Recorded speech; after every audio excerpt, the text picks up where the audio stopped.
Isaiah the prophet cried out to the Lord, and he brought the shadow 10 degrees backwards by which it had gone down on the sundial of Ahaz.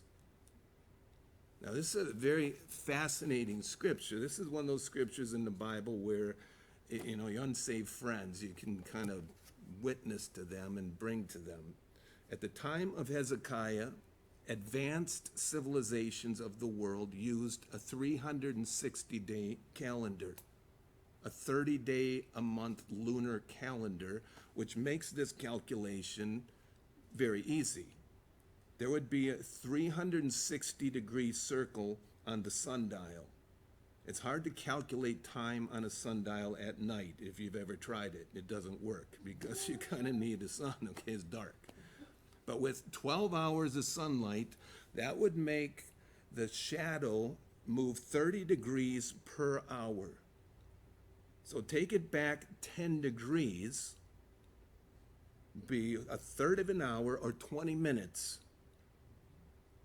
To take it back 10 degrees like he's saying here, I mean, even to take it forward, I'm thinking that's a pretty good trick, But you take it back 10 degrees, that would be 20 minutes. Now, the Bible just speaks matter-of-factly of these things. And so he went back, the shadow went backwards, He cried out, and the Lord moved the shadow backwards. But in order for this to happen naturally, one of three things would have to occur.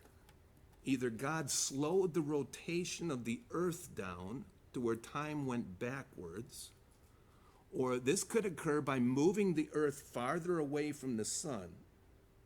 Either of those scenarios, were they to occur naturally, they would trigger cataclysmic events. There'd be massive tsunamis, there'd be massive earthquakes, fluctuations in temperature, which, God is all powerful. He could totally factor all that in, no problem, if he wants.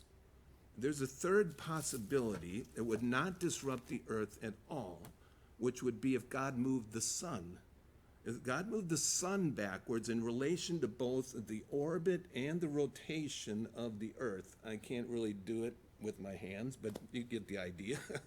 The earth is spinning, it's going around the sun, but God moves the sun in conjunction to the earth's movement without changing the distance between the earth and the sun. And if God moved the sun backward, just like with Joshua, in Joshua chapter 10, it would appear from the perspective of earth as though the sun was standing still, or in this case, as though the sun's going backwards. Now, there's another interesting phenomena as well.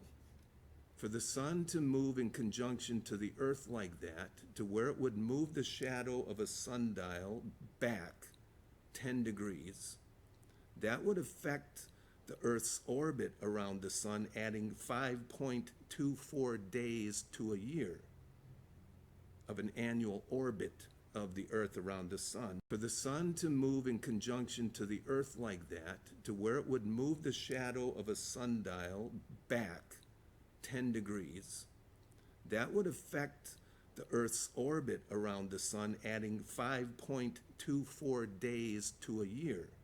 No longer would it be an even 360 days, as ancient calendars were based upon, but they would have to add 365-day calendars with an added leap year every 4 years in order to compensate for this, which, according to historians, it was sometime around the 8th century BC, this time of Hezekiah, when civilizations on earth began modifying their calendars to accommodate an extra 5 days a year.